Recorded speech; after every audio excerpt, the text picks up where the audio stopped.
Sevgide yalan olmaz, bunu sen təəssüf ki anladın.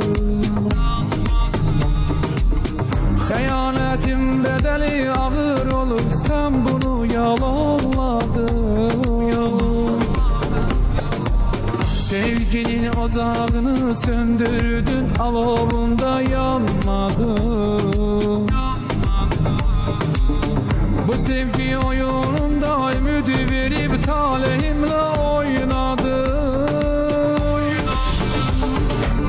Sevginin tapılmamış açmasını açtı felek, yine bir tapmazanı yazdı yürek pozdu felek. Sen adı aleminde yaşayan sesleri aşık olmuşsan. Həsrətə nəğmə doşum, sevgiyə mən şeir yazım. Xəyanət ölüm kimi özümə bir məzar qazım. Mən də bu eşq yükünü bir daşıyan dəli aşiq olmuşam.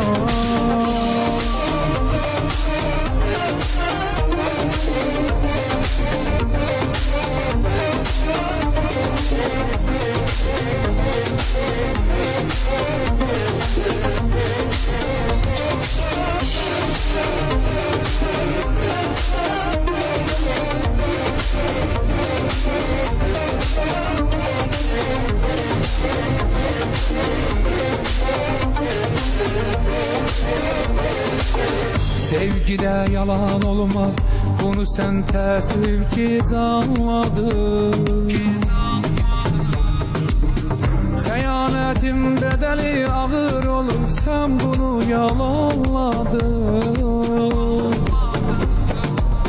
Sevginin ocağını söndürdün, alovunda yanmadın. Bu sevgi oyununda ümidi verip talihimle oynadım. Sevginin tapılmamış açmasını açtı felek, belə bir tapmazanı yazdı yürek pozdu felek. Sen adı aleminde yaşayan sesleri aşık olmuşsan. Həsrətə nəğmə doşum, sevgiyə mən şeir yazım. Xəyanət ölüm kimi özümə bir məzar qazım. Mən də bu eşq yükünü bir daşıyan dəli aşiq olmuşam.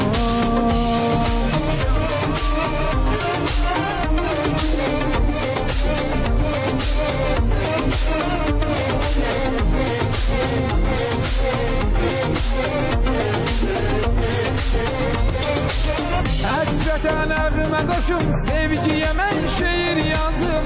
Xəyanət ölüm kimi özümə bir məzar qazım. Mən də bu eşq yükünü bir daşıyan dəli aşiq olmuşam.